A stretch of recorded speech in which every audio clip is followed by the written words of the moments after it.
मध्य प्रदेश में 9 साल बाद सरकारी कर्मचारियों अधिकारियों को प्रमोशन मिलेगा। मंगलवार को हुई प्रदेश सरकार की कैबिनेट बैठक में इसकी मंजूरी मिल गई है और बैठक के बाद मंत्री कैलाश विजयवर्गीय ने बताया कि इस फैसले से नई भर्ती के दरवाजे भी खुल जाएंगे।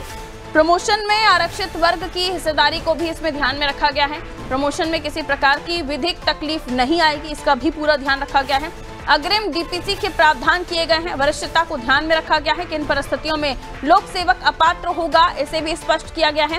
निर्णय के पुनर्विलोकन के लिए रिव्यू डीपीसी की व्यवस्था भी है। पदोन्नति समिति को शासकीय सेवक की उपयोगिता निर्धारण करने का अधिकार दिया गया है। साथ ही 449 नए आंगनबाड़ी केंद्रों को मंजूरी देने की बात कही गई है और उन पर नियुक्ति करने को लेकर भी मंजूरी दी गई है।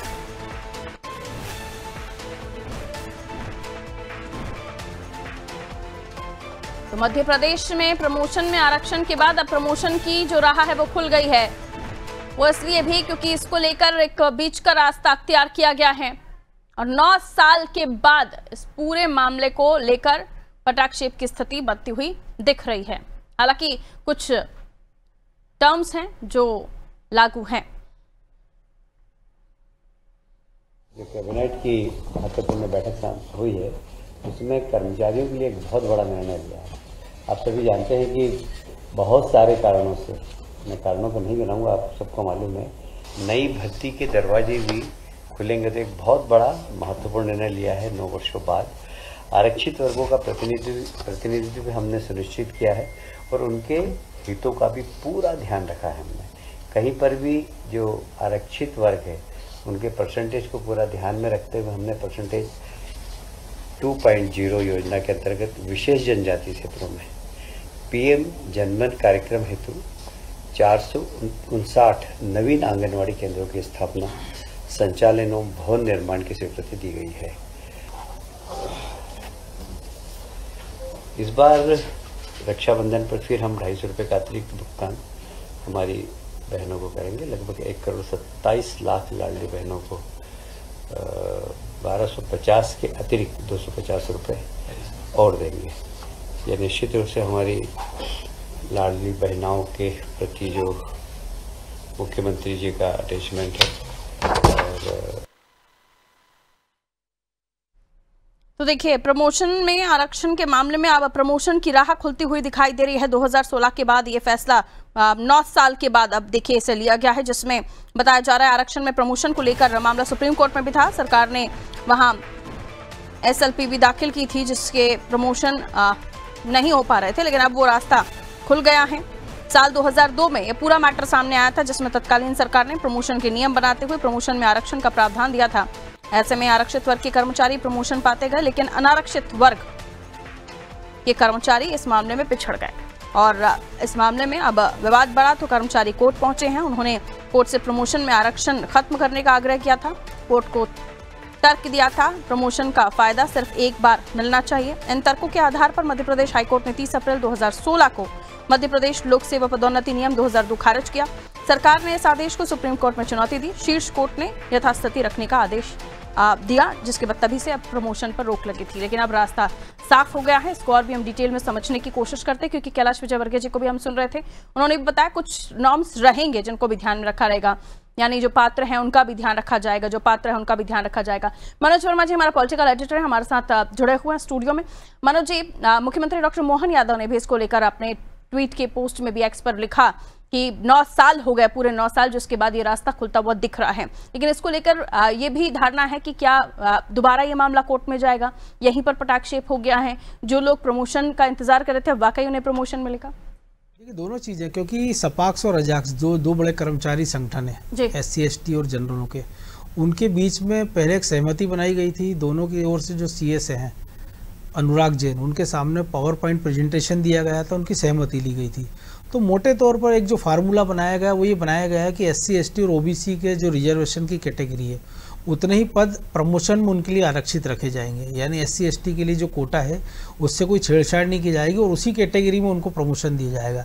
कि मान लीजिए SC के लिए अगर 20% पद रिक्त हैं तो 20% में SC को प्रमोशन मिलेगा, ST के 16% है या 20% है उनको मिलेगा, OBC के 14% है, उसी कैटेगरी में उसी परसेंट उसी अनुपात में उनको प्रमोशन मिलेगा और बाकी के लिए जनरल को प्रमोशन मिलेगा।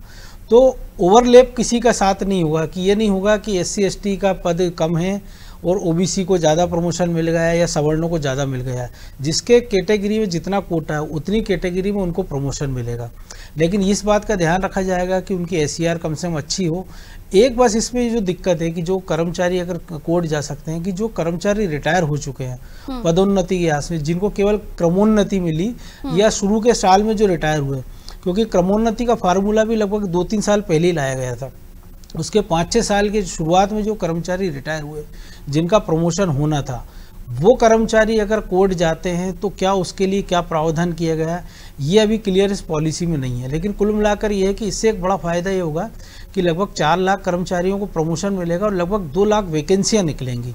क्योंकि अभी हो रहा है कि निचले स्तर पर जहाँ से वैकेंसियाँ शुरू होती है वहीं पर प्रमोशन नहीं हो पा रहा था, तो जिसका खामियाजा ये था कि जो युवा थे वो भुगत रहे थे और जो मौजूदा कर्मचारी वो भुगत रहे थे कि ना तो उनका प्रमोशन हो पा रहा था, ना उनके वेतन भत्तों में उतनी बढ़ोतरी हो पा रही थी, केवल क्रमोन्नति का लाभ उनको मिल रहा था। अब ये होगा कि जब उनका प्रमोशन हो जाएगा तो उनके वेतन भत्ते बढ़ेंगे, उनकी ग्रेड बढ़ेगी और जो पद नीचे के खाली होते जाएंगे उसके बाद उस पर नई भर्ती का रास्ता खुलेगा। तो लगभग कह सकते हैं कि आने वाले दिनों में लगभग 2 लाख जो है वो भर्तियां मध्य प्रदेश सरकार में निकल सकती है, यानी कुल मिलाकर 2 लाख युवाओं को लाभ हो सकता है।